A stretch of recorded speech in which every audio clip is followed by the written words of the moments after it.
শেখ হাসিনার মতো কাউকে যে প্রচণ্ড রকমের শক্তিশালী, তার বিরুদ্ধে কথা বলা যাবে না, তাকে টলানো যাবে না, সে যেটা বলে ওইটাকে স্ট্যান্ডার্ড ধরে আমাদেরকে আগাতে হবে। এখানকার বক্তব্য উঠে এসেছে, দু একজন বক্তা বলেছে অমুক দল বড় দল, কাজী তাদের এই বিষয়ে কি মতামত, তাদের ছাড়া যাওয়া যাবে না, তাদের সাথে আলোচনা করে সমঝোতায় যে কেন আমরা একটা দলের মুখাপেক্ষি হব, কেন আমরা একজন ব্যক্তির মুখাপেক্ষি হব। এই জুলাই গণ অভ্যুত্থান কিংবা এই পরিবর্তন কি কোনো ব্যক্তি, কোনো দলকে কেন্দ্র করে হয়েছে? তাহলে কেন আজকে আমরা কোনো দলকে মুখাপেক্ষি করে, কোনো দলকে সেন্টার করে আমরা আলোচনায় যেতে চাচ্ছি? এইটা হচ্ছে আমাদের আরেকটা নতজানু মানসিকতা। আমরা আগে একটা দলকে সেন্টার করে আমরা আগাতে চাচ্ছি। কক্ষ বিশিষ্ট সংসদ, লোয়ার হাউজে 400 আসন, আপার হাউজে 100, মোট 500। সেই আপার হাউজের 100 প্রাথমিকভাবে পেয়ার পদ্ধতিতে হবে। আমরা বলছি সেটাও যদি হয় আলহামদুলিল্লাহ, আমরা পুরোটা চেয়েছি, পুরোটা হয় নাই, অর্ধেক হচ্ছে। এখন আমি সবার প্রতি সম্মান রেখে বলছি, আমি যদি মনে করি যে আমার পজিশনটা ঠিক এবং অন্যদেরকে যদি আন্ডার এস্টিমেট করে, অন্যদের প্রস্তাবনাকে ডিনাই করে, বিতর্ক তৈরি করে, বিভ্রান্তি তৈরি করা বক্তব্য দেই, তাহলে এটা অন্যদের প্রতি অসম্মান করা হয়। তাই আমি বলছি যে আমি সবারটা নিয়ে আমি আগাতে চাই। বয়ান ইস্টাবলিশ করার চেষ্টা করছেন যে উচ্চ কক্ষ একটা পুনর্বাসন কেন্দ্র হবে। কাদের পুনর্বাসন কেন্দ্র হবে?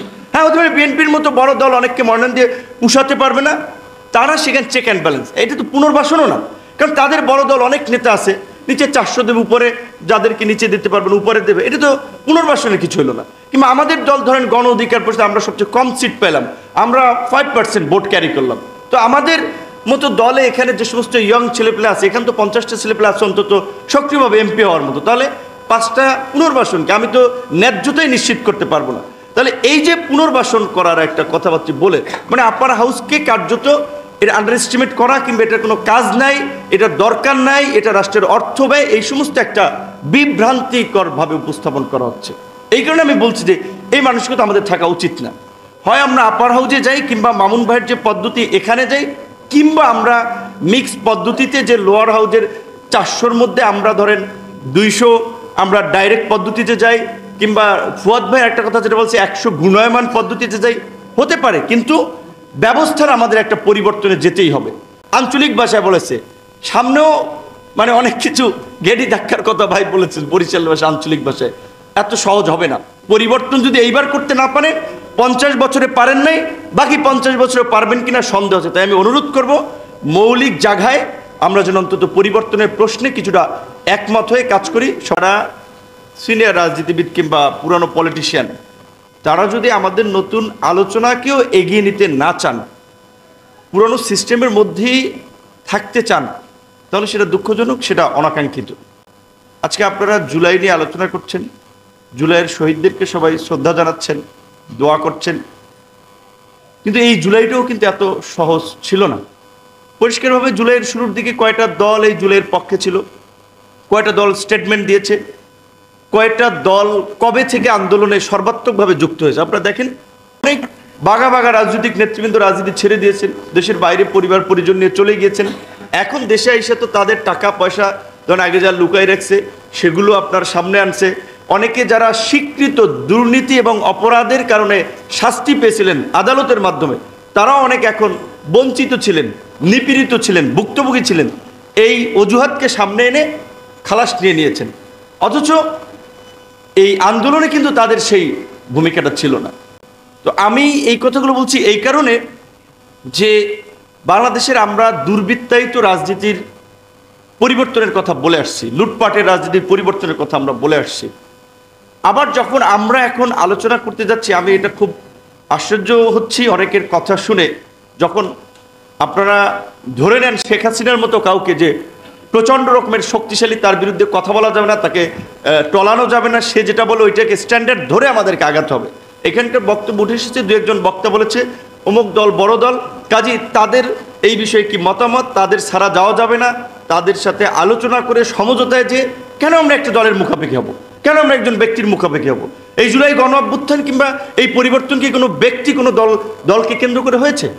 তো কেন আমরা পরিবর্তন, আজকে এই আন্দোলনের যে পরিষ্কার ঘোষণাপত্র ছিল, রাষ্ট্র কাঠামোর পরিবর্তন, শাসনতান্ত্রিক ব্যবস্থার পরিবর্তন, যেই ব্যবস্থার মধ্যে দিয়ে পুলিশ জনগণের বিরুদ্ধে গিয়ে একটা গণ বিরোধী বাহিনীতে পরিণত হবে না, আদালত সরকারের কিংবা রাজনীতিবিদদের কিংবা কারো প্রভাবে প্রভাবিত হবে না, একটা স্বাধীন গণমাধ্যম থাকবে, নাগরিকদের মর্যাদা এবং নাগরিকদের অধিকার থাকবে, প্রত্যেক নাগরিক আইনের দৃষ্টিতে যে সমান এবং তাদের যে অধিকারের সমতা সেটি নিশ্চিত করা হবে।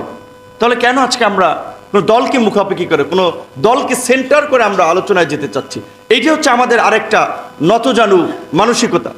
আমরা আগে একটা দলকে সেন্টার করে আমরা আগাতে চাচ্ছি। তো আমি বলবো যে এইখানে মামুন ভাইয়ের যে আলোচনা দিয়েছে, এটা জার্মানি এবং নিউজিল্যান্ডে বোধহয় প্র্যাকটিসটা আছে কিছুটা। সো এইটা হলেও আমাদের আপত্তি নাই। আবার যদি আরও কোনো নতুন পদ্ধতি, যেটা সাখাওয়াত হোসেন রাজি ভাই বলেছেন যে ঐক্যমত কমিশনে সুন্দর সোবার আলোচনা হচ্ছে, সেইখানের আলাপ আলোচনা যদি আরও 2-3টা পদ্ধতি নিয়েও একটা পরিবর্তনে আমরা সেখানেও আমরা যেতে চাই। সাইফুল হক ভাই যেটা বলেছেন এই কথাটা আমরাও বলেছিলাম যে ধরেন আমাদের চিন্তা ভাবনা ভুল হতে পারে। আমরা যখন এই প্রতিকূল সময়ে রাজনীতিটা করেছি, আমরা বাম ডান কিংবা আমরা কোনো বিভাজন বিভেদ করি নাই। এমনকি এই আতাউল্লাহ ভাই আছে, জাফরুল্লাহ চৌধুরীকে নিয়ে আমরা মামুন ভাই সহ হেফাজত নেতাদের মুক্তির দাবিতে একটা ব্যানার ক্রিয়েট করে আমরা প্রোগ্রাম করেছি। কারণ কোনো ইসলামিক দলের ব্যানারও করবো না, আমার ব্যানারও করলে ঝামেলা আছে, সেখানে মান্না ভাই ছিলেন। আমরা একটা ব্যানার ক্রিয়েট করে আমরা প্রতিবাদ করেছি বিভিন্ন ফরম্যাটে। তো এমনকি কোনো দলের প্রোগ্রামে গিয়েছি, তারা বলেছে ভাই এইখানে হেফাজতের নেতাদের নিয়ে কিছু বললেন না, বা মামুনুল হকদের মুক্তির বিষয় নিয়ে কিছু বললেন না। তারপর আমরা আমাদের যেটা আমরা বুঝেছি, আমরা কিন্তু স্ট্রেট ফরওয়ার্ড সব জায়গায় সেটা বলেছি। তো আজকে আমরা আমাদের দলীয় একটা পজিশন আছে, গণ অধিকার যখন 2021 সালে আত্মপ্রকাশ করে যে আমরা ভারসাম্যপূর্ণ সংসদের জন্য আমরা আনুপাতিক নির্বাচন চাই। কিন্তু আমরা বর্তমান সময় আমরা বলছি যে আমরা একা চাইলে তো হবে না, সব দল যদি একমত হয় আমরা সেখানে যেতে চাই, প্রয়োজনে আমাদের দলীয় পজিশন আমরা পরিবর্তন করতে চাই। তো আমরা আলাপ আলোচনায় দেখলাম যে বাংলাদেশের এখন যে একটা পদ্ধতি নিয়ে আলোচনা হচ্ছে যে দ্বিকক্ষ বিশিষ্ট সংসদ, লোয়ার হাউজে 400 আসন, আপার হাউজে 100 মোট 500। সেই আপার হাউজের 100 প্রাথমিকভাবে পেয়ার পদ্ধতিতে হবে। আমরা বলছি সেটাও যদি হয় আলহামদুলিল্লাহ, আমরা পুরোটা চেয়েছি, পুরোটা হয় না, অর্ধেক হচ্ছে। এখন আমি সবার প্রতি সম্মান রেখে বলছি, আমি যদি মনে করি যে আমার পজিশনটা ঠিক এবং অন্যদেরকে যদি আন্ডার এস্টিমেট করে, অন্যদের প্রস্তাবনাকে ডিনাই করে, বিতর্ক তৈরি করে, বিভ্রান্তি তৈরি করা বক্তব্য দেই, তাহলে এটা অন্যদের প্রতি অসম্মান করা হয়। তাই আমি বলছি যে আমি সবারটা নিয়ে আমি আগাতে চাই। কিন্তু অনেকে যেই ন্যারেটিভ তৈরি করার চেষ্টা করছেন, যে বয়ান ইস্টাবলিশ করার চেষ্টা করছেন যে উচ্চকক্ষ একটা পুনর্বাসন কেন্দ্র হবে। কাদের পুনর্বাসন কেন্দ্র হবে? হ্যাঁ, হতে পারে বিএনপির মতো বড় দল অনেককে মনোনয়ন দিয়ে পুষাতে পারবে না, তারা সেখানে চেক অ্যান্ড ব্যালেন্স। এটা তো পুনর্বাসনও না, কারণ তাদের বড় দল অনেক নেতা আছে, নিচে 400 দেবে, উপরে যাদেরকে নিচে দিতে পারবেন উপরে দেবে, এটা তো পুনর্বাসনের কিছু হলো না। কিংবা আমাদের দল ধরেন গণ অধিকার পরিষদে আমরা সবচেয়ে কম সিট পেলাম, আমরা 5% ভোট ক্যারি করলাম। তো আমাদের মতো দলে এখানে যে সমস্ত ইয়ং ছেলেপেলে আছে, এখানে তো 50টা ছেলেপেলে আছে অন্তত সক্রিয়ভাবে এমপি হওয়ার মতো, তাহলে 5টা পুনর্বাসনকে আমি তো ন্যায্যতাই নিশ্চিত করতে পারবো না। তাহলে এই যে পুনর্বাসন করার একটা কথাবার্তা বলে, মানে আপার হাউসকে কার্যত এটা আন্ডার এস্টিমেট করা, কিংবা এটার কোনো কাজ নাই, এটার দরকার নাই, এটা রাষ্ট্রের অর্থ ব্যয়, এই সমস্ত একটা বিভ্রান্তিকরভাবে উপস্থাপন করা হচ্ছে। এই কারণে আমি বলছি যে এই মানসিকতা আমাদের থাকা উচিত না। হয় আমরা আপার হাউজে যাই, কিংবা মামুন ভাইয়ের যে পদ্ধতি এখানে যাই, কিংবা আমরা মিক্স পদ্ধতিতে যে লোয়ার হাউজের 400-র মধ্যে আমরা ধরেন 200 আমরা ডাইরেক্ট পদ্ধতিতে যাই, কিংবা ফুয়াদ ভাই একটা কথা যেটা বলছে 100 গুণায়মান পদ্ধতিতে যাই, হতে পারে। কিন্তু ব্যবস্থার আমাদের একটা পরিবর্তনে যেতেই হবে। সবচেয়ে দুঃখজনক হচ্ছে যে আপনারা ফয়জুল হক ভাই কিছুটা ইঙ্গিত দিয়েছেন যে নির্যাতিত নিষ্পেষিত কিন্তু আমরা সবসময় হই, আওয়ামী লীগের আমলে হয়েছি, এই সরকার আমলেও লাঞ্ছিত হয়েছি, হচ্ছে তো।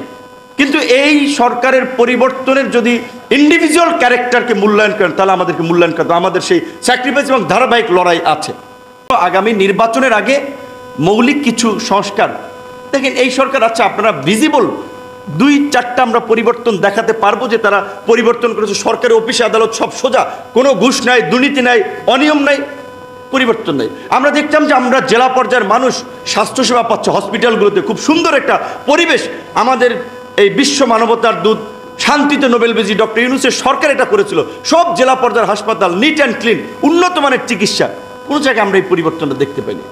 তাহলে আমরা কি পরিবর্তনটা আমরা আশা করেছিলাম?